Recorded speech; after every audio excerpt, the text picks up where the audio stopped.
Red alert, shields up. It's the season finale of Star Trek Lower Decks. Welcome to our season finale live stream here on Twitch, or if you're listening later on a podcast form or YouTube form, we welcome you to Glory to You in Your House. I'm your captain and host for this titanic adventure, Julian Brown, alongside my co-hosts Ensign Brittany Tomes, Lieutenant Hawk, and the man keeping our subspace channel steady and clear, Rear Admiral Eric. Who's ready for some jazz? A 5, 6, 7, 8. Oh, yeah. Jazz hands. Jazz hands. Jazz hands. As we've been promoting all through Subspace, we have all of our previous bonus podcasts joining us for our roundtable discussion tonight. So welcome back, Marcie London of the newly launched Discotheque podcast, which is like the most awesome name for a podcast, by the way. Thank you. Thank you so much. You are very welcome. And also back is our friend Simon When the Walls Fell Stager. Welcome back, sir. Hello. Good to be back. Michael Schaus from Geeks with Kids. Welcome back. Thank you for having me. And then, of course, Erin Coplan from Allie, Erin in the Multiverse. Hey, guys. And rounding it out, Matt Reppert from our sister cast, Everything is Permitted. Welcome back, my friend. You are very welcome. So Geeks with Kids is also a sister cast. I know. Everybody's a sister cast. Wait, shut it down. We're going to have to start over. We're going to start over from the top. All right. This is a joint venture from Geeks with Kids and Everything is Permitted. Don't forget that. So a very quick shout out to Sam Dillard and Samo Studios for our awesome intro and outro music, and to our friends over at Logical Coffee Roasters. Use the code ESTRANGEDNEWPOD to get 20% off your first order. So, hey, Julian. Hey, we have a friend from the Funniest Frontier over on Twitch. He says hi, I assume it's a he. I don't know. J Crab SAP says hello from the Funniest Frontier. Well, hello, J Crabs SAP. Welcome, and glory to you in your house. And glory to you and your house to anyone else watching on Twitch right now. We love you and we want to hear from you. So put any of your comments and questions in the Twitch. We do have a lot to unpack today, so we're going to try and get to as much as possible. If we miss a comment or question, we're very sorry. So before we get into the actual review of No Small Parts, it is time for our favorite feature of A Strange New Pod. It is the Strange New Loop. So I ask you, our esteemed panel, if you were a strapping young ensign like Brittany and were bucking for promotion and got one, which starship or which captain would you most want to serve under? And Twitch viewers, we want to hear from you too. So put in your comments there as well. And as will be the case for the rest of the show, because she's unfortunately going to have to leave us a little early, Marcie from Discotheque Podcast is going to go first, and we'll go in an order that we predetermined before the show started. So hit it, Marcie. Definitely Voyager, Captain Janeway. She's captain I've always looked up to since I was 9, and I would have to go with her. No questions asked. Nice. And now Simon. Easiest question ever. Sulu Excelsior. Sulu Excelsior. Was not expecting that. I like it. Flyer apart. Flyer yes. apart. Transwarp. Wrong Excelsior. Lack thereof. Schaus. I'm going to go with Captain Sisko, Deep Space Nine. Ooh. And or the USS Defiant, depending on where they want me any given time. That's fair. Oh, that's a good one. I like that. Being open and flexible is good. Yeah. I'm going to agree with Marcie. I want to be on the USS Voyager. I put it in my little name down here because, listen, best ship, great adventure, small ship, so you know everybody on there, lots of wacky stuff. Come on, it'll be fun. Love it. That brings up Matt. So I'm going to go with Jean-Luc Picard on the USS Enterprise D, because, I mean, it's basically space socialism on that ship, because everybody just does whatever the hell they feel like doing for the most part. Go in the holodeck. Yeah, whatever, Reg. Go enjoy yourself. Every day is Picard Day. Maybe not too much, Reg. Maybe not too much. Someone's got to clean those out. Now we know. Yeah, I know. I do. They only had 3 holodecks for over 1,000 crew. I wonder how they scheduled that. And they had 2 on Voyager for like 100. Yeah, exactly. I guess I'll just determine from who our crew will go first, and I'm just going to go from bottom to top. So, Brittany, how about you? I think I have to lean towards Voyager. Yeah. Serving under Janeway. I'm mid watching that show. I'm in season 5 now, and I'm slowly leaning that way. I was so hard Deep Space Nine, and I'm just like, oh no, here I go. Getting sucked into the Delta Quadrant with everybody else. Oh, I love it. Come on, the Leola route is fine. You'll love it. Yeah. It'll be fun. So I got to go with Captain Picard as well, but I'm going to pick on the Stargazer. Ooh. Oh, interesting. Okay. Just for the story.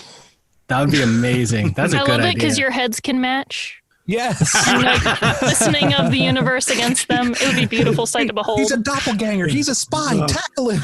Exactly. God bless him. He made everybody feel better about male pattern baldness. So good. Eric, how about you? Well, it's a long road to go on. So and from there to here.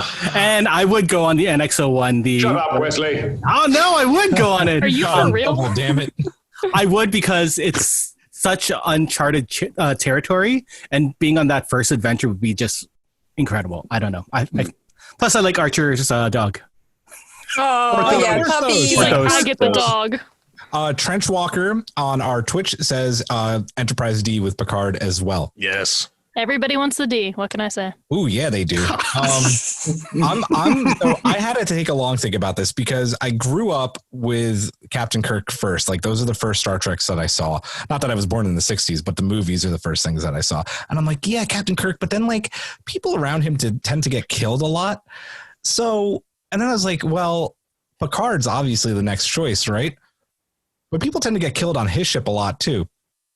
And especially on the Enterprise E, right? Oh, yeah. So, and even though, like, I would love to be on the Enterprise E, like, I'm going to be, no. You know who I'm going to do? And it's not Starfleet. That was the trick question here. No one did anyone else but Starfleet. I would serve under Martok. Because have some gawk. That would be so much fucking fun. The dude has like endless barrels of blood wine. He loves battle. He loves to joke around. He loves to josh on Worf all the time. Yeah, Martok all the way, man.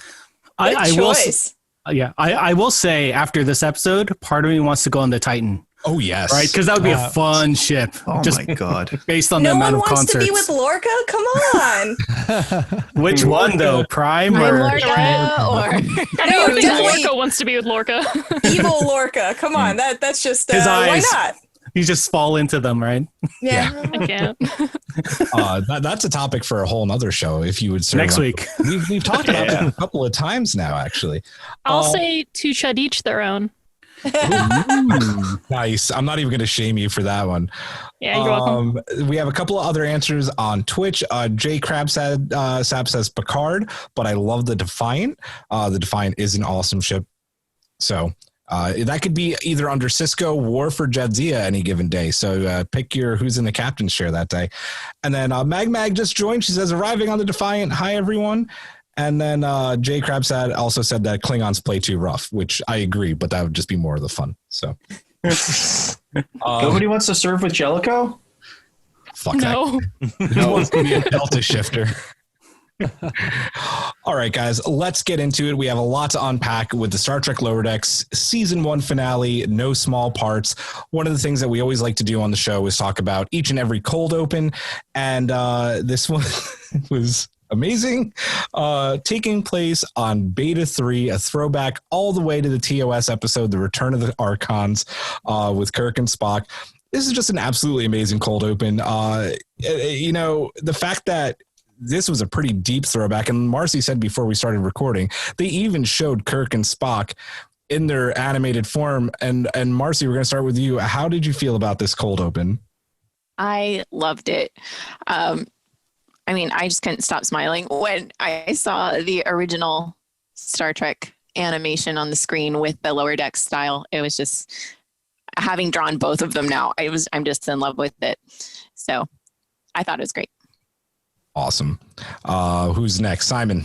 Yeah, I think having the original series, animated series cast in there was great, because how else are they going to ever show anybody else from the universe unless they animate them in the original style or pull from that old school stuff. It was great. I do also appreciate not just the Landau reference, but the Gamesters of Triskelion mentions. Yes. Yeah.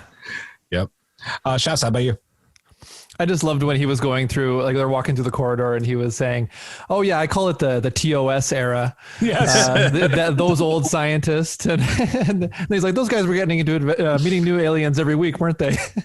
Yeah, that was awesome. I thought that was almost too bold, but then he explained it. I'm like, you ballsy son of a bitch. I like it. I really liked the guy with the scythe who's like, "Oh, I just bought this new scythe." Like he was ready to just go purge. Hour. From red hour to red alert. There's no more red hour, dude. Knock it off. Oh, but I just got this. Matt. So I've never seen any of the original Star Trek episodes. So although I did enjoy the little Kirk and Spock animated picture, although I wish there'd been some kind of Shifty Eye reference or something in there, because that was like a prime thing of like the original animated series. I also did like that little sign that said "Do not obey" that they had stuck on the computer. Landau apologizes. Oh man. I mean, again, I'll say that was just such an incredible throwback. There weren't that many TOS callbacks. We know Mariner loves Khan. We know that they've kind of mentioned Kirk and Spock and how they were like, kind of the cowboys of their time. But this was a really awesome throwback. I loved it. How about Brittany? How about you? I just love that they showed up animated, because that kind of answers some of our like theories and questions we had on if they ever do that crossover with Strange New Worlds, if they'd show up animated in this universe or vice versa. So I think showing the original like crew in their animated show form just made it that much more funny, because you're like, okay, yeah, obviously they're animated to them as well. So I like that a lot. Yep. Hawk.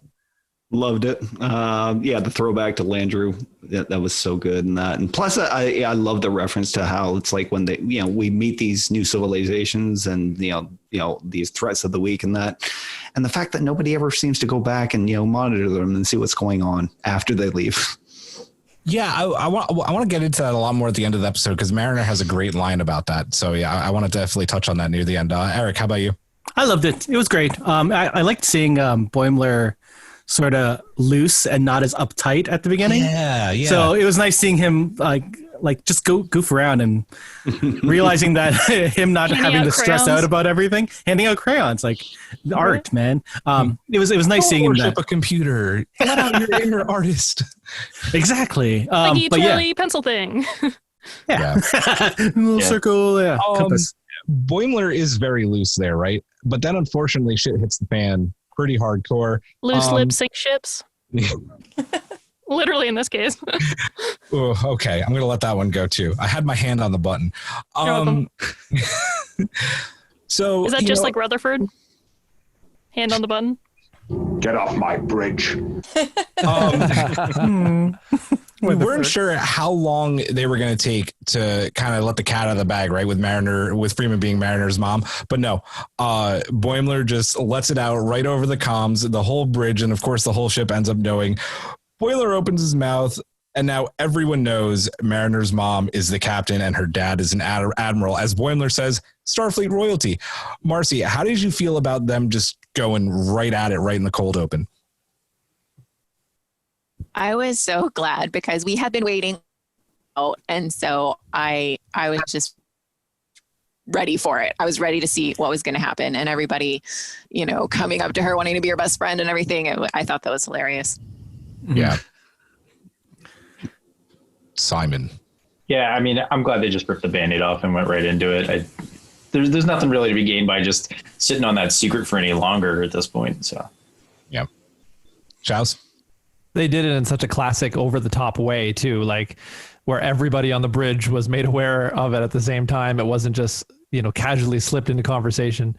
And to see the expression on Boimler's face when he was beamed onto the bridge, like right before the credits rolled, like that, it was awesome. Yeah, it was pretty great. The bit where T'Ana pulls Mariner aside and she says something pretty disgusting about how she wants to the barbs and her coital. Oh my god. Yeah, I loved it. Matt? Yeah, I also really enjoyed it. I enjoyed Boimler's expression when they were beamed onto the bridge, and that little like, oh God. It was also good that they, finally revealed it, because it was one of those things where it didn't seem like it really affected much of the show throughout the season. So I was glad they finally brought it, to the forefront. Yeah, absolutely. Brittany, how about you? I think we all knew at the end of last episode that Boimler was not going to hold this secret for long. So I love that immediately he slips up and just totally announces it to everybody. It's also a lot better for the pacing of the show and the plot, because if we had to wait the whole episode for him to like reveal it, and then that'd be the end of the episode, like it wouldn't have had as much weight, I think. And also, to answer you, she asked if she could put her like coital hooks into that Bajoran beefcake, and I was like, "Oh my God!" Shaxx I love how filthy she is. Right? She's the best. She's like, "Fucking A." Before we get to Hawk, we just have a couple more comments on Twitch. Magbag says that Gamester reference was great, and Two Paw Tarnished Silver says Dr. Tiana is a class act and a classy cat. I like it. Yeah, absolutely a classy cat. Hawk, what about you, man? I love the way they did it, especially like this being the season finale, and that how this was kind of the impetus that everything was going to change as far as the dynamic on the ship. My favorite moment still has to be like Shaxx, just springing up behind Boimler and that I want to give Mariner a present. Oh, amazing. Eric, take it out. Yeah. So I love that he didn't have to hold it the whole episode and just randomly blurt it out. I love that it was over the comms, just out of the blue. Like he left his comms on, everyone heard it, and everyone was like, "What the fuck is going on?" Like the faces that Tendi and Rutherford had on the bridge was just priceless. I loved it. I thought it was great. And it's foreshadowed in earlier episodes. Sorry. No, go ahead. Oh, that he like is notorious for not like touching his comm and turning it off. Like so before, when he's like, "Yeah, I'll go to the deck and I'll show them what," and they're like, "What's going on?" He's like, "Oh, you're right." And then in the first episode, the same thing happens. Yeah, I really like too that they changed the animation style a little bit for the comm badge too. It was like a little bit more 3D when they zoomed in on it. I thought that was really cool because you could see it like moving whenever someone talked, and I thought that was just genius. I absolutely loved it. And yeah, I totally agree with you guys. I'm glad that they didn't draw it out. These episodes are only like 25 to 28 minutes. The fact that it was just like, boom, I know your secret. Freeman's your mom. Your dad's an admiral. You're royalty, man. And then it just goes off the hinges. Let's get right into that, actually. Sorry to interrupt real quick. I'm seeing that people can't hear Eric on the stream. What? People can't hear Eric. Oh, who said that? Mag says she can't hear you. Maybe it's weird. The sheer amount of people we have on our Zoom, because this doesn't normally happen. No. Can anyone else hear Eric? Eric, I have a plan. You move your mouth, and I'll speak as you. Help! Oh my God, I can't talk. Get a cybernetic implant, put it in your head. Oh my God, he is Rutherford. Yeah. Filipino Well, hello there. Yeah. Oh, Vindicta got your ass. Why? Why is this the technical one? I don't know, man. That's okay. I'm going to tell everybody listening, please exocom the fuck down. We'll figure it out.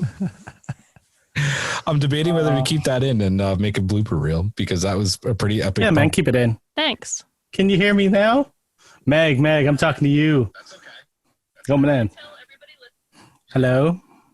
Talking? No? Yay! Yeah, I can hear you. Okay. What the fuck? That's right. We care about the people watching. We care. We do care. We always care. It's hard to talk about anything. Actually, you know what? Real quick question. We've had 9 cold opens, right? They did one episode without a cold open. Very quickly, where does this rank? Where does this rank on the cold opens for everybody? Real quick. We'll go in our same order. Number 1. Yeah, I'll put this at the top. Yep, this is my favorite too. Oh, guys, that's so hard. I really like the rock and roll one. That was a good one. Captain says you're too loud. Sorry. Matt. Yeah, I probably would rank it pretty high, even though, as I said, I haven't seen original Trek. Yeah. Brittany. I think it's my top 3. I won't say it's number 1 because I feel like another one made me laugh harder, maybe. But this one I did love for the sheer fact that she's like, Boimler, shut the fuck up. Like, shut up. Shut your fucking mouth. Shut it. Yeah. It was the most like animated. Oh, ironic. Because they showed up on the animated TOS planet. Yeah. Good times. Rudy, I'm going to give you one of these for that real quick. Right? Boom. Oh, I thought it was a promotion. Oh, no, never. You Harry Kim. Sorry, Harry Kim. Paul, how about you? Great. This is probably my number 1 cold open in that, as far as like starting off in one place, tying in the plot, and then just the way they cut Boimler off on that mid screen was great. Great. Eric. I feel like I'm going to go with Brittany here and say it's my top 3, but not say it's my top 1. I really love the little speck thing, that one episode. The dot is so funny. I die every time I think of that. And Tupac Tarnished Silver says that that they object to broken fiddles, so I don't know if they like that. I don't know if they like that cold open then. Oh, come on. I love that one. I have to give it to this one simply because of that awesome TOS deep dive reference to Return of the Archons, especially going to watch the episode. It's a classic one, but also cheese-tastic all at the same time. So it's just a great reference. Let's get into the episode. A lot of the Lower Decks over these past 10 episodes have had A, B, and C plots, but this was really just everything kind of tied in together while still kind of having those. So I guess, you had Tendi's arc with the Exocomp, Peanut Hamper, best name ever. Mariner having to deal with everyone on the ship sucking up to her, and Ransom maybe being or not hard. being hard. That was one of my favorite moments in the episode. Oh, so good. I can get hard, but I can be hard. I'm not hard right now, though. Oh my god. And then Rutherford dealing with Badgie and his implant, and then of course the main plot is dealing with the Padlecks, who, like, total deep cut from season 2 of TNG, right? No one would have expected. I mean, I guess you would expect them. Matt with the Force Science making the reference when he guessed it a couple of weeks ago. Just great. That was TNG season 2, episode 17, Samaritan Snare. So instead of breaking it down all kind of arc by arc, because everything did kind of connect, we'll just go around, starting with Marcie, because again, she's on the clock a bit. What was everyone's favorite of all these arcs that kind of came together? I loved Rutherford and him dealing with all his personality programs and just trying to find the right one and get back to normal. And I felt so much for him, as I always do in every episode. So it was fun. And, his story at the end, oh my goodness, his poor eye. But yeah, Rutherford, as always. Yeah. Yeah, definitely the Rutherford one was probably my favorite because it's him just going off the rails with his personalities. But then it was also like, when you get to the end of everything, it's something new. It's something we knew get new out of the characters. That felt like the Tendi arc, which is kind of like the same old Tendi, like, which is great. I love Tendi, but we got new Rutherford stuff. Yeah. Schaus. I like the overall, like the overarching story with the Pakleds and them attacking the ship and pulling it apart. Like it really captured me with all the action and the excitement, and the animation really sucked me in too. They did a great job really making all of those special effects look fantastic in the animation. And so I was hooked with that. I mean, I enjoyed the other arcs as well, like very much so because of the characters, but the action and the excitement, it just kept me going. Wow, the thing with Shaxx, man, that really got me because he finally got to do all of the smashing and the fighting. He busted the shuttle right through the Solding's hull, and then we lost him. And that hit me. I want Shaxx to come back. I know that was super sad, right? But like the fact that he got to go out doing exactly what he wanted to do and blowing shit up and just beating the crap out of everybody. I mean, no better way to go. He blew up a ship while headlocking Pakled. Like there's no other epic way you could go out. Like not to mention Badgie getting his final happy moment. Yeah, it was his happy moment, wasn't almost it? as hard as He was Ransom. smiling when he died. That was his happy moment. It was. Yep. Yeah. I think we can all agree that Shaxx gave his life so we could Rutherford to live another day. Shut up, Wesley. And Shaxx called him his baby bear, and I was just like, baby oh bear. my god. I was like, oh. Matt, how about you? I will say the whole thing with Shaxx and Rutherford is probably what I enjoyed the most. Was really caught off guard by how serious the episode got for like about 20 seconds when the Solvang was destroyed, because that was like a really like, oh shit, because at first it was, like, don't wear your shoes walking around on our new ship, and then all of a sudden like they're under attack and the ship literally just gets destroyed when it tries to go to warp. I actually was really caught off guard that the show could get that serious like that. Yeah. This was Lower Decks hasn't really done, like high stakes episodes, right? And this was, I mean, listen, you lose a crew member. This is as high stakes as the show's gotten. So, Brittany, how about you? I'm just going to say that's what happens when you're pack led right into a trap. And, the Solvang, they weren't solving many problems this episode because they exploded. Let me tell you, those of us in California, we're just counting down all of the different cities. All the cities. Yeah. You're like, and that's another one. That's another one. That's another one. Take your shoes off. Hawk, we'll go to you, and then we'll go to Twitch real quick, and then we'll go to Eric. Yeah, the whole thing with the whole thing with the Packlids and that, and going back, I mean, like, yeah, the whole thing with the Solvang and that, it was such a great kind of reference to 2009 Star Trek and that, with the huge Romulan ship showing up and destroying the Kelvin. With all the debris and stuff too, right? Yeah. And weren't they in the Kala system? So technically, it's a good callback. Wow. I'll mute myself this time. All hands to battle stations. Yay! I love it. Call it back, girl.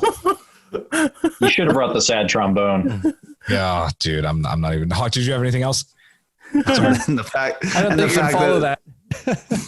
And the fact that it was the Packlids, because, like, honestly, the Packlids are probably one of my favorite races to be introduced in TNG. Didn't we talk about them just the other week? Matt brought them up. Yep, I did.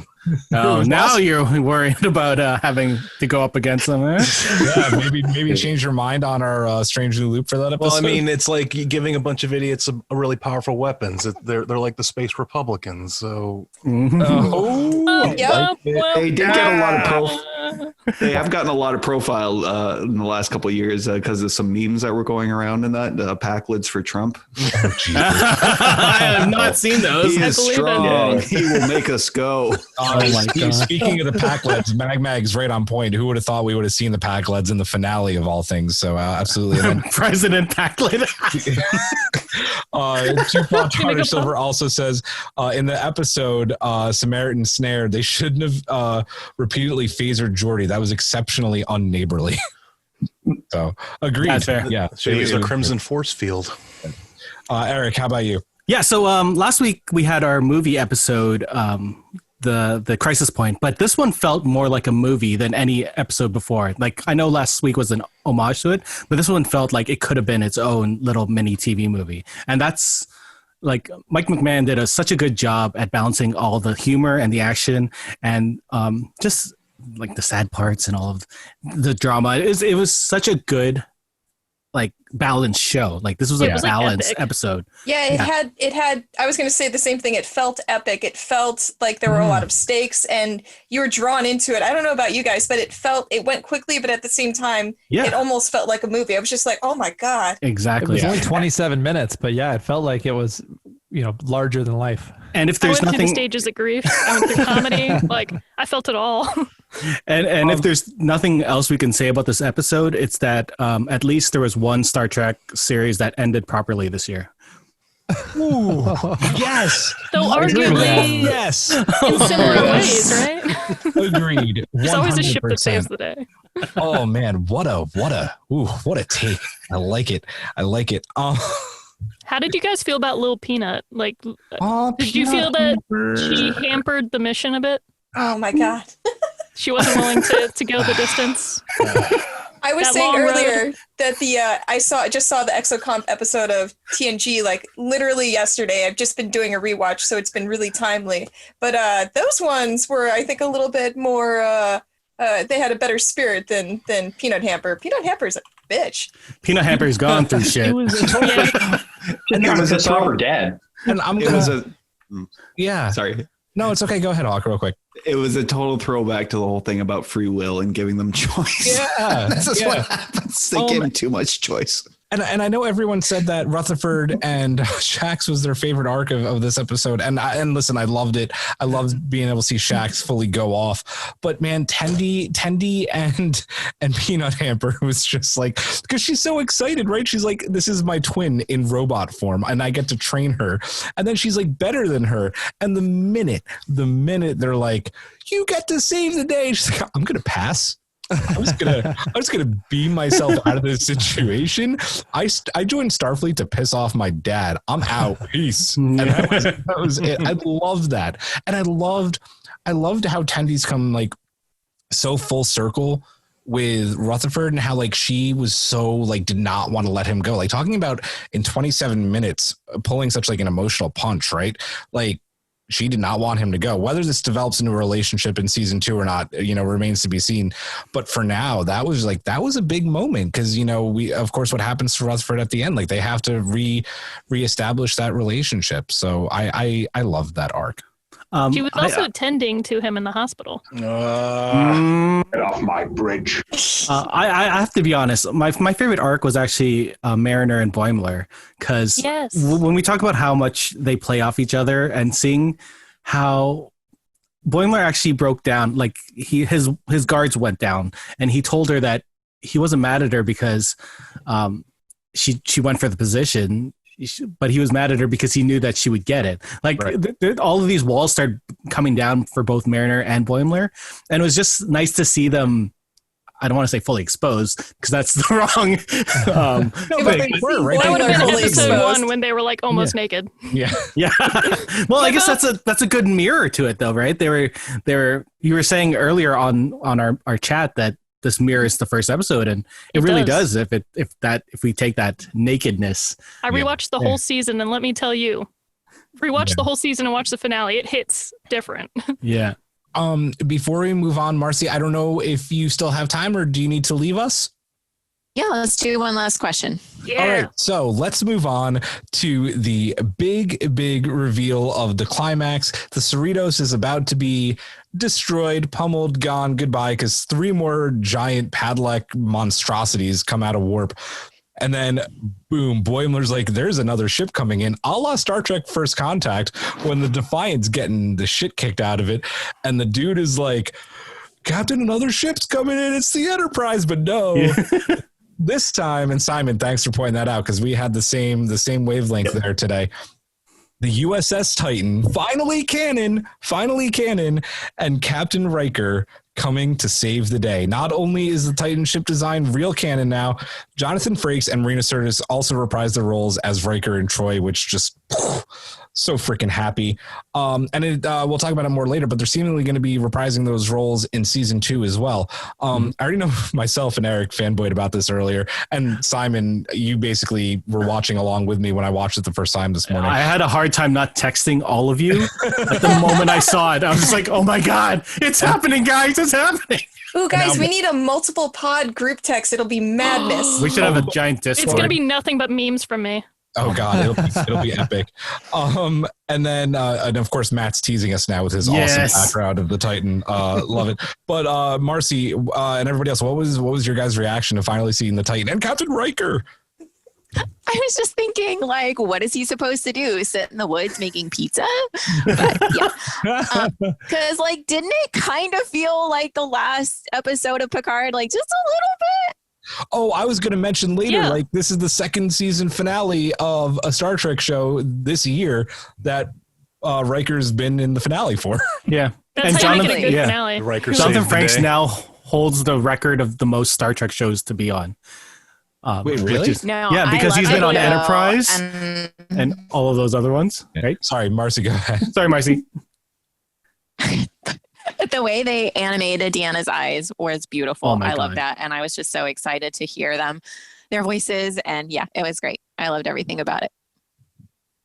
Mm-hmm. Yeah, I was super excited to have that happen. It's like, if we do the math, I think it's like 1 year into his captaincy, if I read everything correctly. But yeah, I was totally nerding out when he showed up, and like you said, like we saw that being like the defiant moment, that ensign on the con going, it's another ship coming in. But man, having the Titan show up was so cool. Yeah. Oh my god. With the TNG theme too, man. Oh, yeah, right. Yeah, that was Even awesome. hard. Just blasting his way in there. I'm looking forward to reading the novels again. Like when I saw the Titan and I saw they showed the Titan's bridge, they showed some of the crew, it made me want to pull the novels off my shelf and just start digging into those again and getting acquainted with those characters. And I'm curious to see if they're going to stick with the canon that the novels created for those various characters, not just Riker and Troi, but for the other characters on that ship when they move into season 2 and give us a little bit more Titan. Schaus, was the officer sitting next to Riker on the left someone from the books or no? See, that's what I can't remember. And as soon as I saw that, I was like, "Oh crap! I have to reread this." That alien showed up in Discovery season 2, the one who sneezes all over that officer. Yeah. In that first episode. I thought that was interesting. Erin. I mean, I wasn't spoiled for this. I don't know if anyone else was, but it was just like, what? I was super excited about it, and seeing Riker and Troi. And yeah, you say you want to look up the books. I'm going to go look up the fan fiction. Yeah. Before I go, I want to thank Marcie for being on because she's got to head out. Yes, thank you so much for having me. I had a blast. Okay, so Marcie, real quick before you go, plug real quick. Where can we find you and where can we find your new show? You can always find me on Twitter at Marcie Starfleet, and my show is Discotech Podcast, and we are on Apple Podcasts. Yay. Well, thank you for coming Thanks on. for It was coming awesome on. to have you on again. Thank you so Bye, much. Marcie. Bye-bye, guys. Bye. Bye. Bye. Bye. And then just real quick, we are going to just take a quick break so we can reconfigure our stream. So stick around. We'll be back in just a second. All right, we are back. And before we get to Matt, we are just going to go back to some of our Twitch comments here real quick. And can you hear us? Yeah, can you guys hear us first? Is it important? Can you hear me now? Good. Oh my God, I hope bad? so. Okay, that picture on the stream is hilarious. Yeah, I put that there for me. I put that picture there for me. I can't think if I'm not lifting. That was one of my I'm going to favorites. assume people can hear us. So let's see here. So talking about the Titan, Mag says Troy's animation was beautiful. I think Erin, you were mentioning the eyes, which is great. I think that was not me, but I agree. Marcie, I think said it. Sorry, it was one of you. And One then of those Mag also females. said Riker is watching Enterprise, which he was doing obviously in the finale of Enterprise. And I think Mag is right about the Schaus. You can confirm Tuvok is on the Titan in the novels, correct? Yeah, I think so. Oh, really? Ooh. Yeah. I will bring in something. The first officer in the novels and comic books, there are two, Christine Vale and Dalit Sarai, but neither are that character from today's episode. So they're going to change around the books and the canon a little bit there. So, and then Tupac Tarn Silver also said, keep in mind that the Cerritos era is probably 10 to 15 years short of Star Trek Picard. So just a little past the end of TNG. Yeah, the Titan was Riker's first Captain Simon. I think Simon, you said this is about a year into his command. So yeah, it's good stuff. So Matt, what was your thought on getting to see the awesome USS Titan show up and save the day? It was completely like it was everything I didn't know I needed from this show. Just to see, like first of all, I want to say how happy I was to see a unique looking starship other than obviously the Cerritos coming in and just completely wrecking stuff and everything. It was unlike Picard where every starship looked the same and like this massive fleet. I hated at the that. end of it. Like the Titan, its design was cool. It was unique. And I legitimately believe that this ship could wreck an entire like 2 or 3 battle cruisers or whatever, just watching it go. Yep. Brittany. I also agree that as soon as the Titan showed up, I was just like, in my seat. It was so exciting. And, it appeared right when we needed it. And who wasn't? Oh, you thought you were going to let that slip? Who wasn't jazzed to see Will Riker and Deanna Troi? Yes. Oh, my God, that was fucking brilliant. I can't even shame you for that I one. was so jazzed. But you know, I'm also glad he showed up because, you know, it was kind of one of those all is lost moments where like you're kind of hoping something will happen. You're like, oh shit, there's 3 ships that are now holding them. Mariner can figure herself out of some crazy situations, but like she's stuck here. But you know what? Where there is a will, there's a way. Wow. I'm not going to shame her for any Riker puns because I love the man so much. Yeah, right. Brittany, can't you even try to do better? Red alert! All hands to battle stations. You're infecting him. Vindication! Fuck, how about you, man? Oh, it was fantastic. Yeah, I'll agree with Marcie. It was kind of a callback to Picard in that with him showing up, but they did it in this amazing, epic way. And that actually, what it really reminded me of was the finale of TNG, All Good Things, and that when Riker showed up in the Enterprise, yeah, to save the Pasteur when it was being destroyed by the Klingons. Yeah. So good. I still want them back. I want them to have their own animated series. Oh, dude, like after the episode aired, the petition was already on Twitter, and Marina Sirtis, being Marina Sirtis, was like, if it's animated, I'm down. So yeah. Yep. We'll see. Because then she doesn't have to wear the short skirt. Hey, they listen to us for Strange New Worlds, so you know anything's possible these days. Trek is alive and well, even though Alex Kurtzman got fired. Right, guys? He did. Yeah, he did. And it's not canceled, right? Eric, I mean, we've been talking about it all day, but yeah, Titan. One thing, if you saw my weird hand motions, talking to your spouse while not being able to hear them and them not talking is really strange. But I was sitting in this chair right here, while I was watching this. And then when this part happened, I literally stood up. My chair went back like it did right now. I may have screamed a little bit and I had goosebumps. I was tearing up. I was like, oh my God, it's happening. It's happening. Especially after they talked about Riker so much throughout this whole season. I was just like, if they don't have him come right now, I'm just like, oh my God. I was thinking about this afterwards and thinking about how they're going to bring Boimler back. And isn't this around the time, like maybe next season, isn't that around the time they have their first kid? Yeah. It's got to be, right? Well, like, that's why they're talking about the statue. Remember? They're like, oh, we're going to do you want to use this? Yeah, so that's what I was thinking. That's where they have their son, but he's the one that dies, right? Yeah. Yeah. So I wonder if he has to take like a little vacation for a bit and Boimler has to go back to the Cerritos because the ship has taken a little time off. For me, tears. Yeah, tears, goosebumps. I mean, Simon, you got the brunt of my text when it happened. I think a lot of people watching this may have assumed that it was going to be the Enterprise that shows up, right? Because the Padleks were like, oh, "You're done now, Enterprise," and I'm like, "We're not the fucking Enterprise." Another Enterprise. How epic would it have been for like the Enterprise E and Picard to show up? But I'm like, I'm really happy that it wasn't, because listen, if you're a fan of Will Riker and you see the end of Nemesis and you're like, I'm taking command of the Titan, and then they did like a fan contest to design the ship, but it was never shown in any canonical Star Trek series. It was put into Star Trek Online. Eagle Moss made a statue.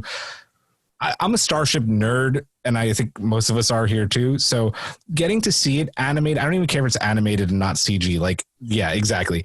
Animated and just, it's everything I hoped it would be and more. Like it just firing photon torpedoes and quantum torpedoes, and Riker being like, we're still at red alert, fire all phasers. And listen, I had no doubt that it was going to be Jonathan Frakes and Marina Sirtis.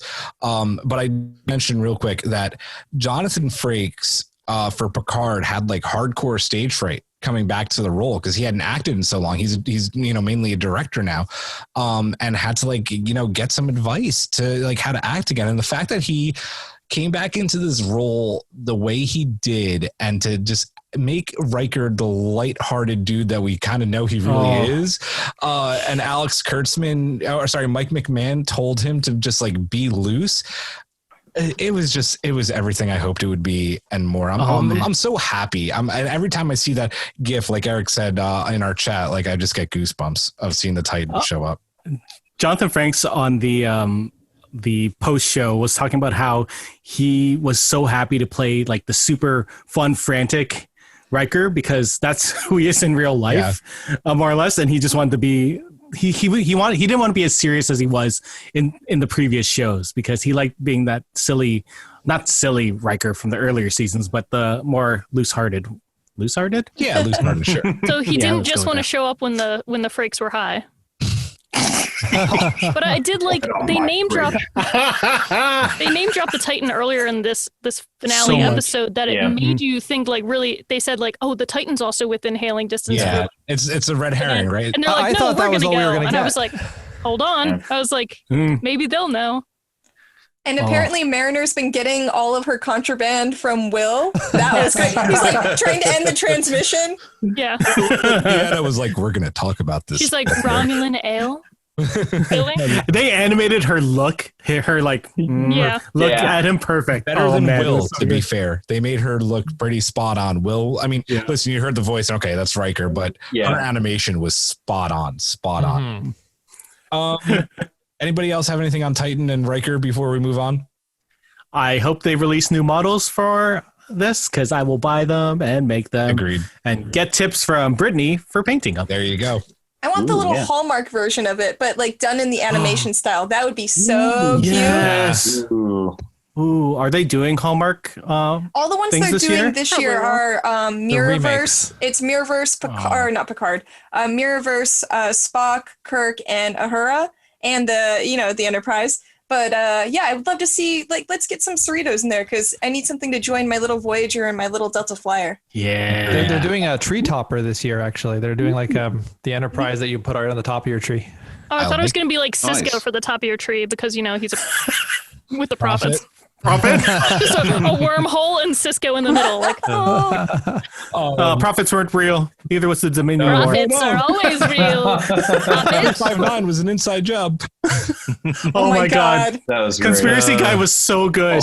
He was like all the Drekkies combined into one person. All the Drekkies, it was so true. All the GOP right now.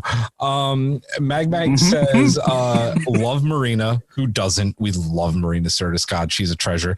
And then she also said Lower Decks indulged in Starfleet ships this year. I'm like, yeah, they did. A lot of the ships look the same, but they had some variants and they did some cool things. And the way they animated the Titan again was freaking beautiful.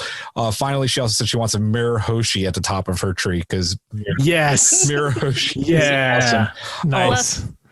Guys, we talked about it. The little disco. Sorry, I was going to say we should get like the disco version of the communicator, but with like mirror balls from a disco ball, so you could have a disco ball at the top.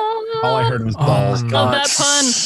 I was channeling you. That's fair. Guys, we talked about it at the top of the show how this was a high stakes episode, and Lower Decks has been pretty comedic. I mean, listen, Mike McMahon did Rick and Morty. Enough said. The crew didn't come out of this battle unscathed. Saxophone. I got Will Riker on mind. Shaxx plays the trombone. The trombone. I know. Okay. It was a balls comment. Wrong horn, guys. The balls through him. Wah, wah.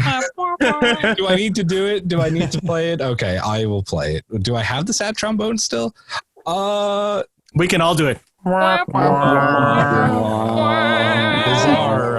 Wow, 34-piece orchestra. Boom. Shaxx sacrifices himself in the most badass of ways, and Rutherford lost half of his face in this episode. What do we think about Shaxx going out the way he did? I know we kind of touched on it, but I'm gonna have to revise our order. We'll go Simon, Schaus, Erin, Matt. I mean, it's perhaps today is a good day to die. It was great. I mean, there's no better tribute to who his core character has always been throughout every episode, just wanting to smash through walls and kick butt and take names. So it was, a fantastic moment. It's hard to see him coming out of that. And obviously there's a funeral at the end, but I think somebody said this earlier. I'm waiting for like his brother to show up. There's no, you still need that character. He feels like a Earrings just on the place. opposite ear. Right. Yeah, Exact right. look, Exactly. same Or scar. it's the mirror universe version. I don't know, but like you can't replace that character. Yeah. Yeah, I'm gonna miss that character, and I know that science fiction especially has a way of bringing characters back. So I'm sort of keeping my hopes up, but at the same time, it did kind of hint a little bit that maybe Mariner might be moving into a bridge position potentially, right? So I wasn't sure if that was maybe where the direction they were going. She'd be an amazing Schaus, security officer. That's the idea that I got, right? That like Freeman was kind of offhandedly offering her Shaxx's position at the end there.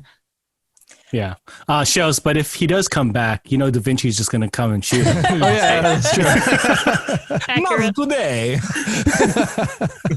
Erin, go ahead. I really felt like, he was so focused on doing what needed to be done. I mean, he threw Rutherford over his shoulder, protected him, got him to where he needed to be, and, having the time of his life.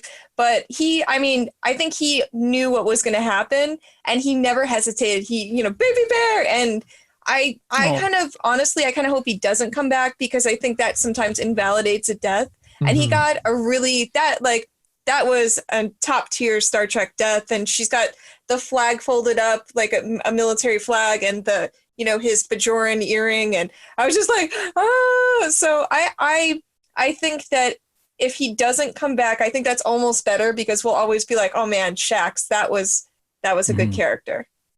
His during like talking about the funeral as well, his picture of him just like screaming was like the perfect last image of him. Oh man. And how they're like, oh, I hope he's somewhere ripping someone's head off and screaming or whatever. I feel like, statistically speaking, characters that have died in the first season of Star Trek shows tend to not really come back. Yeah. Oh yeah. Yeah.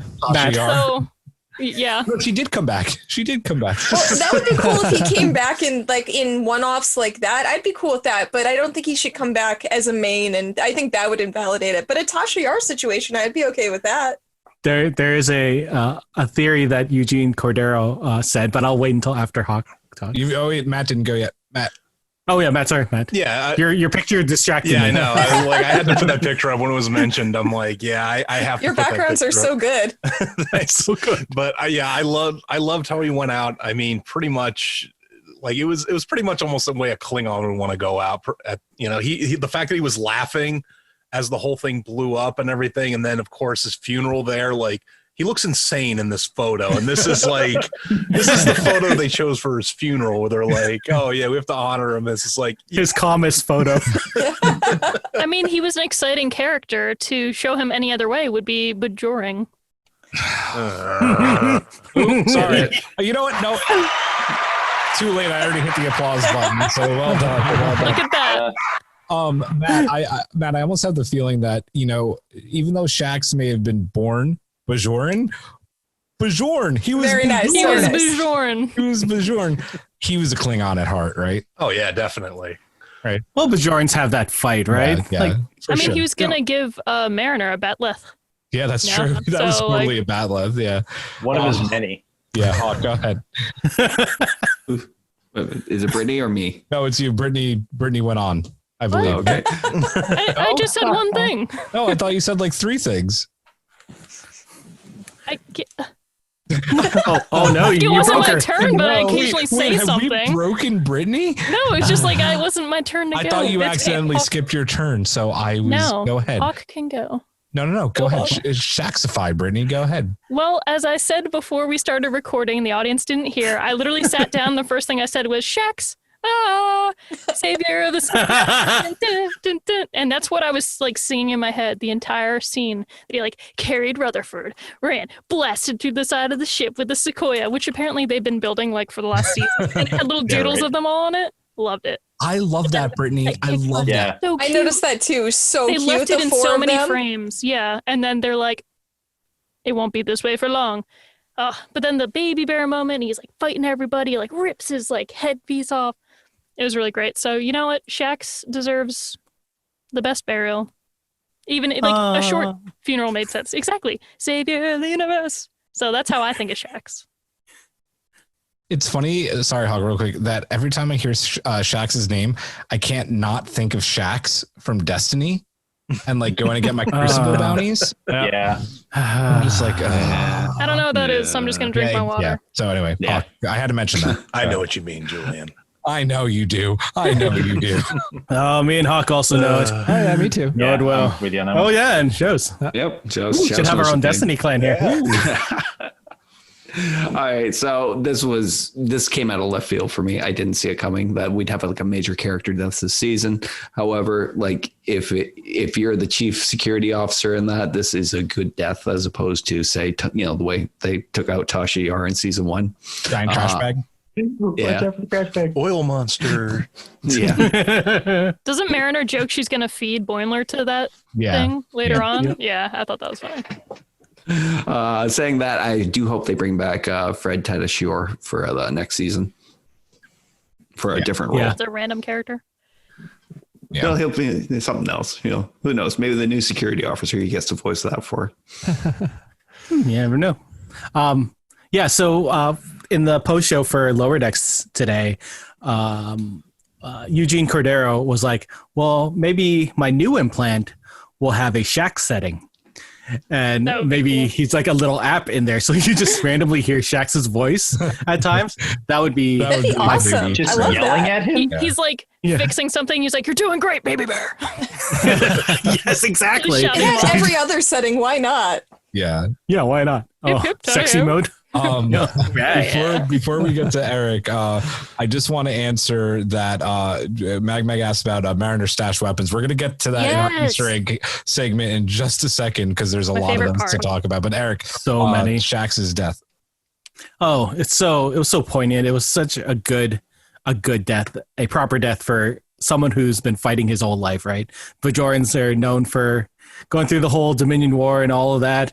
And oh man, the look of joy on his face just at the end was just the best way to go. Well, Yeah. putting a headlocking, he's like, headlock on the backlets.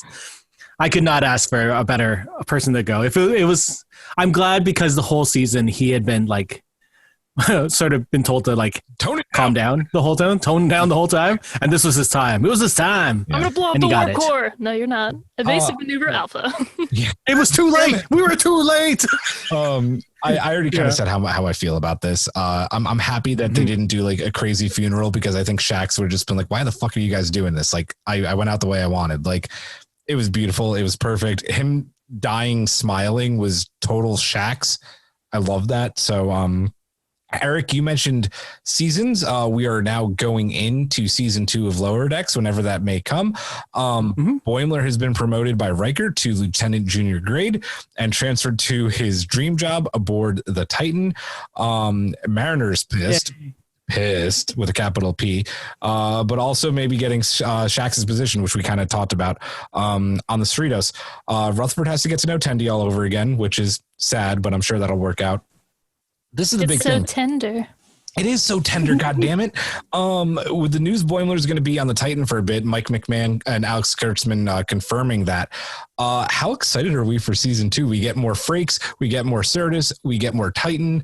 I'm stoked. McMahon said it was going to be more Star Trek too. Yeah, more so Star Trek. even more. Yeah. Simon, go ahead, hit it. Yeah, I'm super stoked. I saw that quote from them saying that they'd be continuing more of the Titan stuff. So I don't know how long that'll run. Like with the way how quickly things turn on this show so far, like we could see like one episode and then all of a sudden he's like been busted back to the Cerritos for whatever reason. Or I love how pissed off, just how pissed off he is that he's there. And I'm like, she's going to go AWOL. She's going to go after him. She's going to find them in that Andorian bar and just like drag him somewhere. Take like an unregistered shuttlecraft and just take him on the bar. She's just going to go after him. And I can't wait to see what happens with that. I love that she said, the galaxy's not that big, man. We're going to cross paths again, and I'm going to kick your ass. And they're like, okay, Psycho, calm down. And she's like, shut up. Jennifer the Andorian, shut up. Yeah, there's nobody named Jen here. Dude, I was thinking that during this episode, the amount of times that she, like throughout even the season, that she like calls Jen out, it should be called Star Trek The Next Gen Iterations. Because she gets mistaken for Jen, she elbows Jen. You know what I mean? No. That was a bad one. That's what that was the limit for you. We'll see. There's time. You just said the last of it. We're not done yet. Well, you know. I think that in terms of the two of them being on different ships, it kind of reminded me a little bit of Star Trek Enterprise when Tucker went over to serve on the Columbia, I think it was. Yep. And he was there for a few episodes. And so you got to see a little bit of things happening on both ships until eventually he came back. And I sort of thought that was a little bit of a parallel there, but it'll be interesting to see him sort of explore his new persona, because he was trying to be the cool guy on the Titan. And so it'll be cool to see a little bit of that. And then, when he eventually returns to his friends. Erin, before you go, Schaus, I want to follow up on with you on that, because that's interesting, right? Do you think he's actually trying to be the cool guy, or do you think that he just finally has his confidence? I mean, it could be. Yeah, it could be that he's got his confidence. But I feel like because he was in Mariner's shadow for so long, she was always, right there in everybody's face. And then she's not there. So now he can be the one that can rise up a little bit more. But there's got to be some sort of boost in confidence if your hero promotes you onto your hero's ship. Yeah. Because he was literally right there, right behind him the whole time. And you would love that. I would love that. 2 seconds before he was even like, rank, I'm going to start treating rank like not something that's super important. I'm just going to enjoy things as it is, like with my friends, how it is. And then immediately Riker's like, I heard good things about you. And he's just like, sir. And you're like, her voice jumps up like a whole decibel. Like that, a warp core doesn't even sound like that anymore. Think about it like this, though. If you're going to be with a character not getting promoted or leaving the same ship, who better than Will Riker to basically sit down and say, like, you miss your ship, son? Or something like that. You know that conversation's coming. Yeah. Or Riker's is going to be like, I know what you're feeling, man. I didn't want to leave my ship for the longest time either. Maybe you should go back to yours. And I'll pretty much put money on that's going to happen in season 2. I like it. Yeah.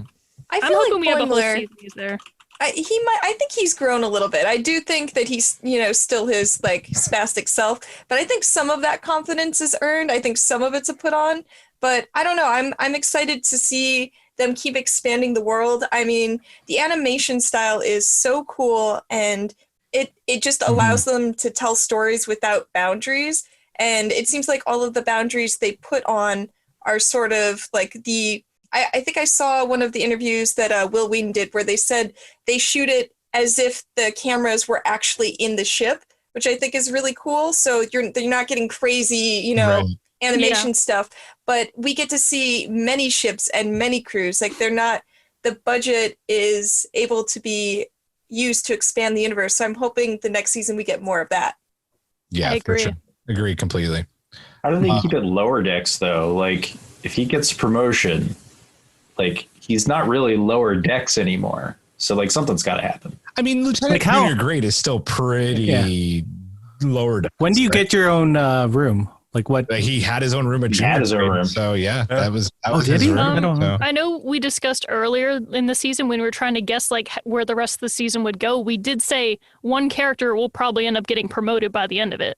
That's how we saw it, maybe even going season by season. We didn't think that nobody was going to ever get promoted. And we did see even Mariner get promoted and then demoted again. So that happened too. I mean, at what point in say Star Trek Picard or something do you hear hey, Captain Boimler is on the comms don't worry about it. I'll answer it later. I don't think Picard will ever care that much about what's happening in lower decks, but if they did, that would be hilarious. Matt, sorry, we got a little sidetracked. How excited are you for season 2 there? No, I'm really excited. I mean, it after the disappointment of Star Trek Picard I am very happy to have something that feels like Star Trek again. And yes, this was a comedy show, but it was more Star Trek than Picard could have ever been. And that's something I didn't think I would say prior to this, but there was just so much love there and making the show that I just didn't always get that with Picard. And that's, I mean, I know it's unfair to compare these two shows, but it's how I feel about it. Yeah, for sure. Yeah, Brittany, go ahead.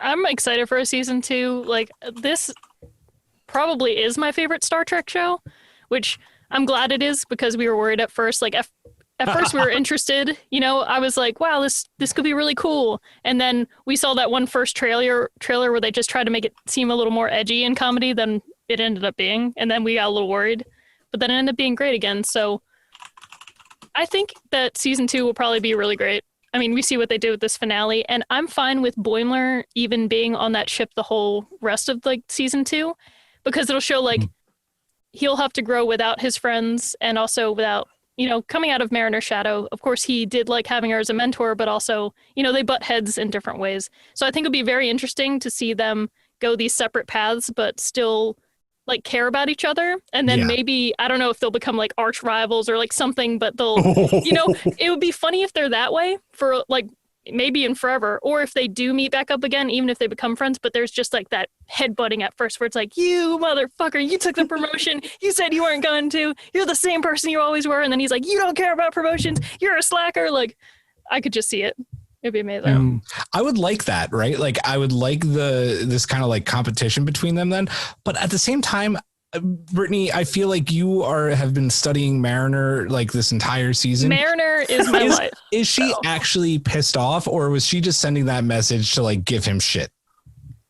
Well, there are like 10 messages, right? I think she's pretty salty because like he had just said, as much as she played it off, he did say that she was his best friend. And there's that moment where they're fighting and she's like, we're going to make it through this. And he's like, I just want to let you know that I wasn't mad, you know, that you're taking it. It's because you would get it and then you'd leave and you're my best friend. And she like smiles for that part of a second because she really is letting herself care about these other people. And then he like leaves 5 minutes after that.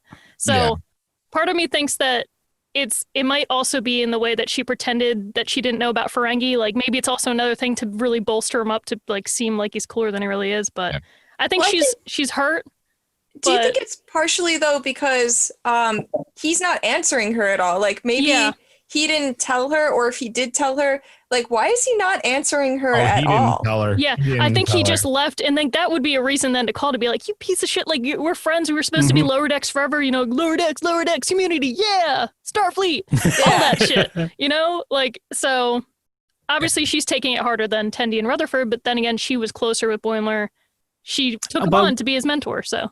We don't know that. Like, she had filled his messages. Maybe they did take it as badly, just not as crazy as she's just crazy. She got. So let's be honest. Eric, where are you at for excitement level on season 2? Oh, yeah, like 100%, especially when they said that they were deep into production. Like, they had already started animating and recording voices. So that's exciting. Although, you know, it was canceled. So canceled.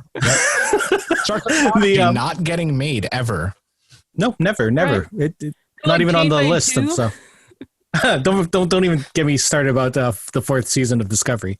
But I like the idea of both Boimler and Mariner having parallel paths of them sort of trying to deal with the other person not being there, especially after being with each other and like playing off each other for such a long time, especially this season.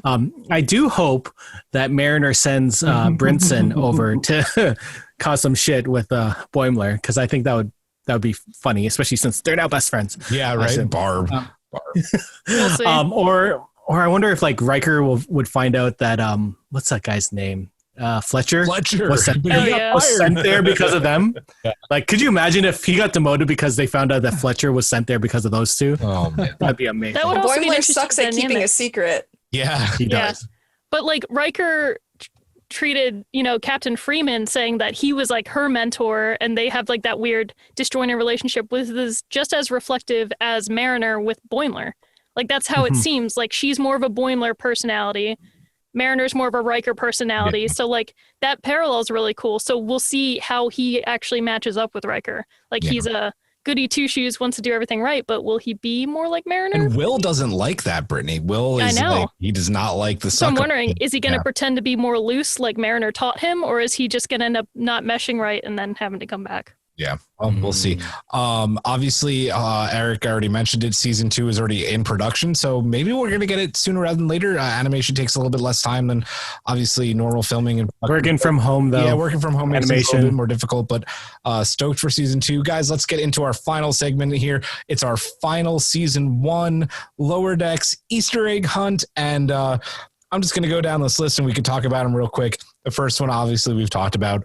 Landru, the computer from TOS, Return of the Archons, and obviously then Ransom saying the TOS era, just brilliant. So good. Talk about airing your dirty Landru. Right? Their civilization that was supposed to have moved on, and then like they just didn't. They went right back to their old shit. I mean, talk about life imitating art. We see people do the same thing over and over again, making the same mistakes. Government. Yep, not learning their lesson. We kind of forgot to talk about Mariner's beautiful line about we can't expect people a century later to keep doing the right thing. What a great line from her. We like to observe, but not to maintain. Starfleet, baby, Matt. Sorry. I have to do it every time. Sorry. We're gonna fight. We're gonna fight. We are. Was Mariner calling Ransom a bug in Amber or Jurassic Park reference? Yeah, she's like that fly in Amber, and yeah, that was great. It was Jurassic Park. Yeah. Then obviously when the secret comes out that Freeman is Mariner's mom, Mariner's like, well, Wesley served with his mother. Maybe it won't be a big deal. We get a Wesley. That cracked me up. I was like, that's not nepotism. It's just Wesley. Could you imagine if Ransom was like, well, some sort of Stand By Me reference? Because that would have been amazing. That would have been amazing. Mag's excited about Easter egg hunt. She goes, oh, here we go. Oh my God, yes. This was great. And Brittany posted the awesome meme about a conspiracy theory guy. Wolf 359 was an inside job. Technically it wasn't it? I mean, it was Picard. Picard sort of gave him... He was Borgie. Yeah. That's a hot take, though. That is a hot take. That's a lukewarm take. As our friends at Star Trek Discovery Pod would say, that is a hot freak. Well, and he said, what was it? Odo's not real, and the Changelings, Dominion War. Dominion War didn't happen. Yeah. Oh my God. I want to talk about the music real quick because I could be absolutely insane. But the minute the credits ended and they went to the new fancy ship and they were orbiting that sun, I swear I heard a little bit of the score from Rogue One. I thought it sounded more like Discovery. Okay. Yeah, I immediately got Rogue One vibes. It was really weird, and he's talked about kind of using Star Wars music a little bit before, so I got that. Maybe not everybody else did. Obviously, Will and Deanna on the Titan. We know they get married at the end of Nemesis, and they transfer over to the Titan at the end of the movie. We all love that. Let's talk about the Star Trek helmet in Mariner's Contraband and all of Mariner's Contraband. That was so good. Everything, there was like a rapier, and there was the batlet that was like, was that covered in blood already? What was it? Was up the with one that? from episode 1. It was Boimler's blood. Yeah. And it was already nasty when she cut him in the first episode too. But like, I love, and I pointed this out on Twitter and people have liked it, but like all the contraband she pulls just out of that one hallway is the exact same contraband from episode 1. Like, it's the alcohol, it's the batleth. Like, you bet your batleth right? that Mariner was fucking prepared. She's always prepared. No, it tastes like chicken. And you eat it. There was one tribble. Yep. One tribble for personal use. How powerful is Mariner? The fact that she could keep it to one tribble. What kind of personal use, too, by the way? I assume it was dead, right? It's maybe a loofah. Yeah. I don't know. But I think it's hilarious. Did we post that that picture? That was great. The thing about half kids the weapons were something out of tribbles. I love that. Quarters, but for all and the then you trouble got she gets the in, fencing she never gets in foil. trouble You with tribbles. Pick whoever you want. Well done, Picard or Sulu. Well done. Everybody's strong fencer if you're a captain. About Boimler fencing like Sulu, I think Brittany already mentioned. Or maybe that was so good.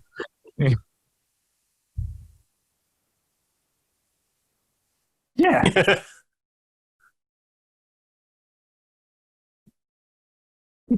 Mm-hmm. it makes sense, right? That Will gave Mariner most of that paraphernalia because so much of it is Klingon. He probably stole it from Worf. Yeah. And in episode 1, when she takes Boimler under her like mentorship, seems like good right? in a real She even struggle. says like, you seem like you'd be a sword guy. We'll make you our You could be a sword guy. And then he does. He picks it up in the fight and he fences. And you're like, you became the sword guy. And of course, he would be like the person who would be like, you know what? I think I'd do fencing. Yeah. So he's like fencing.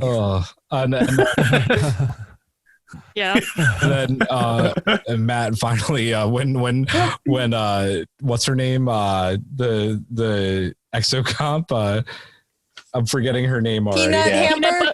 Peanut Hamper. How could I forget that? Peanut About the Hamper, needs of the many. the needs of the many. Yeah, that whole. I like the end bit where she was just floating through space, like, help me. Help. I honestly, when I saw her floating through space, all I could think of was Portal 2, like space, Yes, gotta see yes. space, gotta see it all. Yes, this Portal 2. I thought of that too. I love Portal. There was one contraband we missed. It was Spock's helmet. Yeah. He was going to talk about it. I cut him I off. was, and then I totally went into other things. Spock's helmet. That was a toy reference. they made, and it was in the TOS. 70s, Yeah, just crazy. Did I miss any other Easter eggs? Did you guys catch up on catch anything that I may have missed? I love that Riker still loves going on the NX01. Yes. Just for fun. I was like, yeah. I would good too. ones. That's why I'd follow him. I love when she Mariner mentions when everybody's like kissing up to her and all this shit, and I don't remember if it's when the dude hands her like the hand pies or what's going on, but she's like, get phased. Or no, it's when the dude's like, Mariner, looking good, girl. And she's like, get phased. Like, I love that phrase. I want to say that all the time. You guys, it isn't posted yet, but in the last podcast with Allie, she's like, yeah, and then that guy phased that guy. And I did this whole thing where I was like, well, she shot the guy. It's a phaser, but phasing. I did this whole thing where I was like, it's not called phasing. And then she goes, get phased. So as soon as we record the podcast, I know she's going to be like, ha! Love it. Oh, all right, guys. Well, that was. Go ahead. There's one other thing. When they started refitting the ship at the end, and it perfectly mirrored every single time they had to do that in like the original movies or the newer the JJ ones. Yeah. And she was like, I don't want it to come out all sovereign class. Almost the same as it normally does. Yeah, love it. All right, guys. Finally, if we had to rate this season of Star Trek Lower Decks season 1, and I'm going to say this before any of you rate it. Yeah, arguably, 9 out of maybe 9 controversially, because you can't do the more best than first work season of a factor Star 9. Trek show ever. What are your final thoughts? We don't want to remember that. And how would you rate it in warp cores? I thought And it we'll go was in our normal great. order. I think you hit it on the head there. Like, when have we seen a Star Trek series hit the first season so well? And maybe it's not fair because it's animated. You can, but you turn into a lizard. Yes. It was great. It was a great ride. Right. The pacing of everything was fantastic. And you had everything you wanted in Star Trek, whether it was like exploring the strange new things or some of the callbacks to old episodes of every other series. So yeah, it was great. Way better than Picard.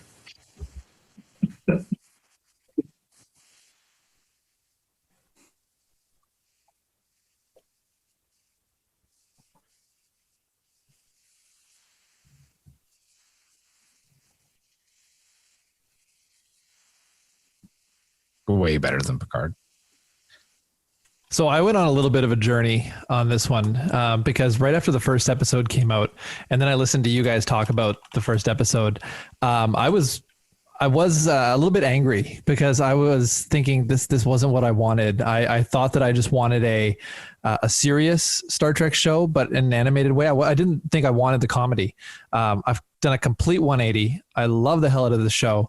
If we're going out of 9 warp cores, I'm going to go 9.975. Love it. Because I love this show. I'm so sad that we only got 10 episodes. Like, whatever happened to the Deep Space Nine gave us 26 episodes in a season? Come on, dude. Ain't no one want that anymore, man. Hey, I'll take it. Come on. That's how you end up with the baseball episode. So many bad episodes stem from 26 episode season shows. But then they get to be referenced in shows like Lower Decks. And our upcoming possible Drunk Trek episodes. Drunk Trek. Well, if I were to rate it, I would definitely do 9 out of 9 warp cores and 1 trans warp board conduit. Yes. I just, I honestly, I've been on board the entire time. As soon as I saw Blast Shield, I was like, all right, I'm in.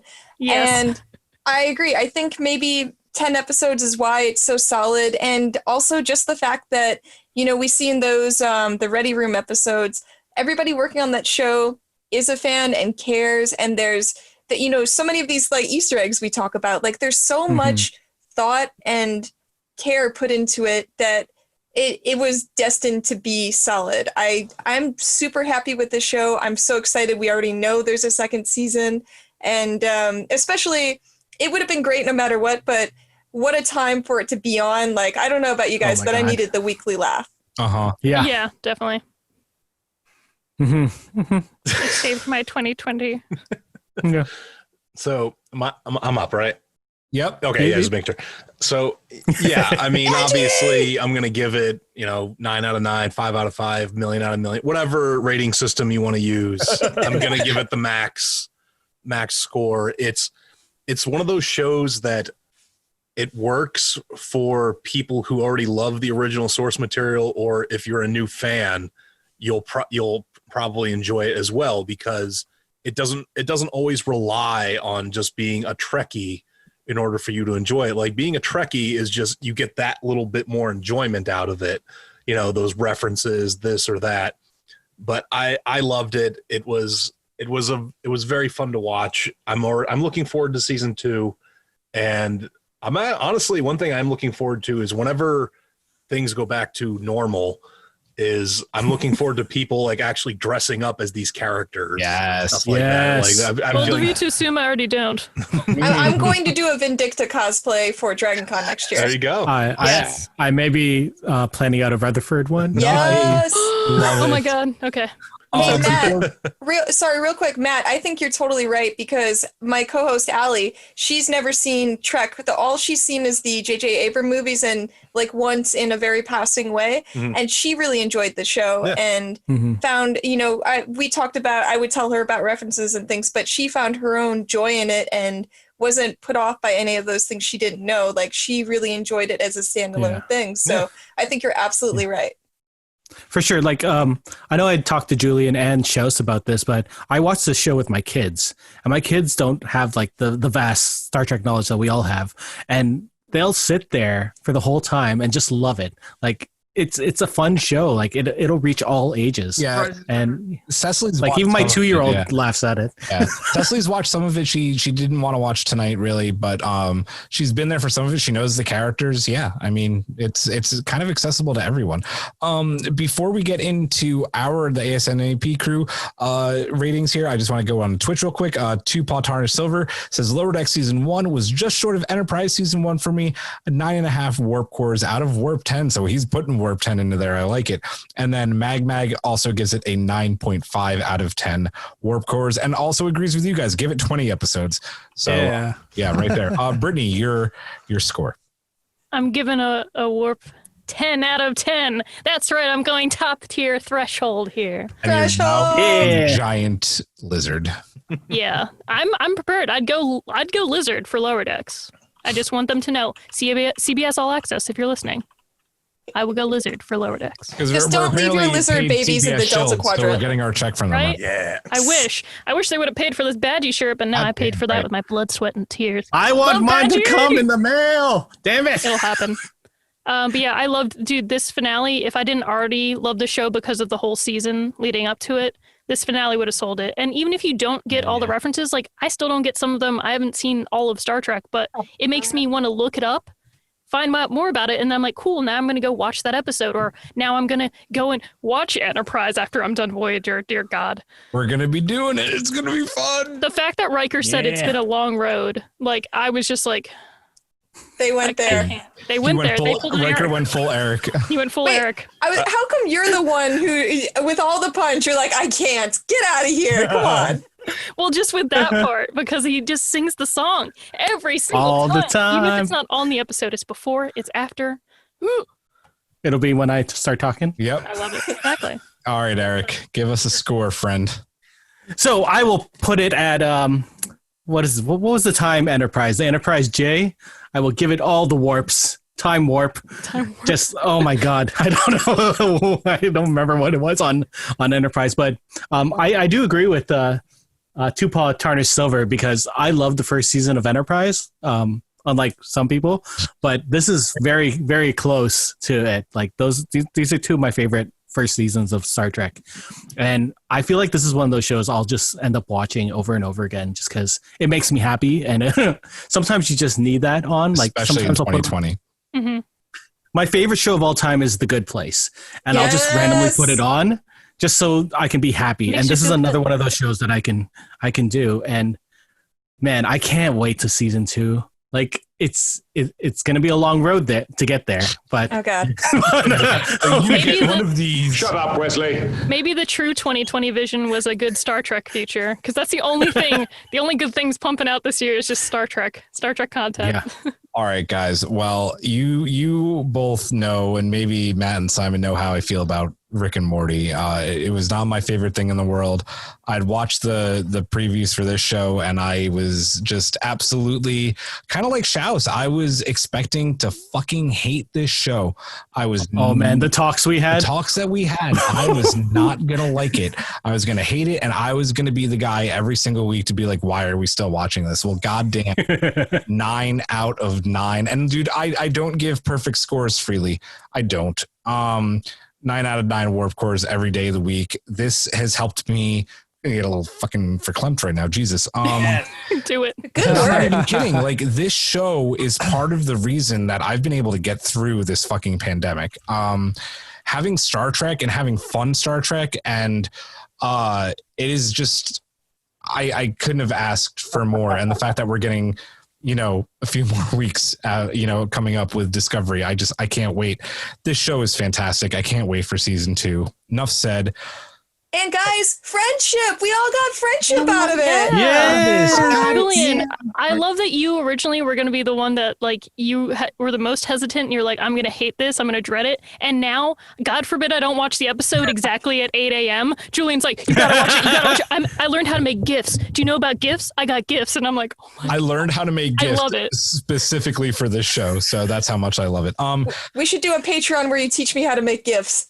I like it. We should do that. We're going to stream it. Stream it. Yes.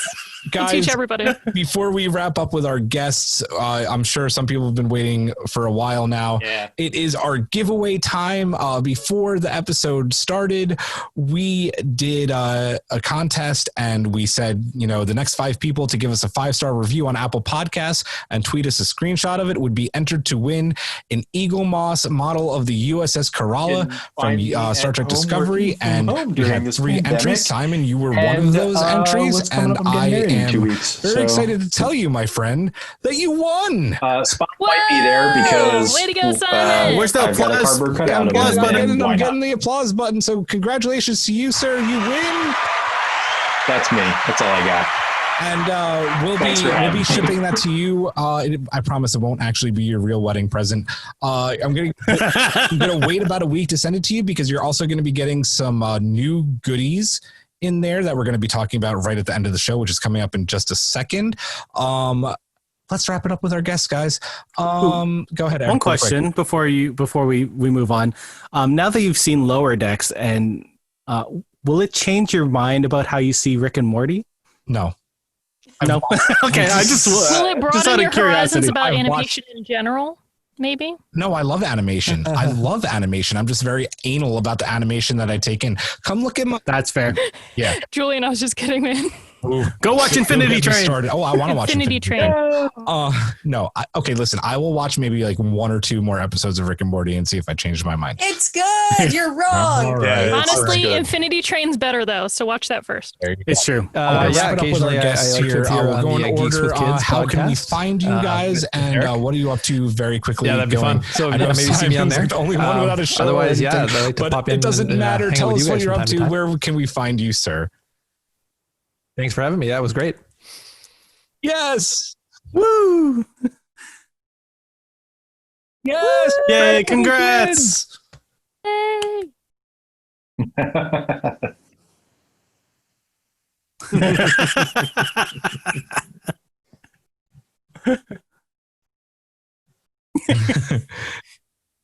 Schaus, go ahead.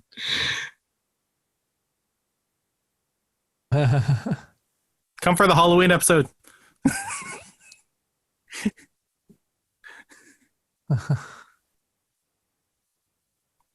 Yay, we like having you. Yeah, we do. You're very welcome, Erin.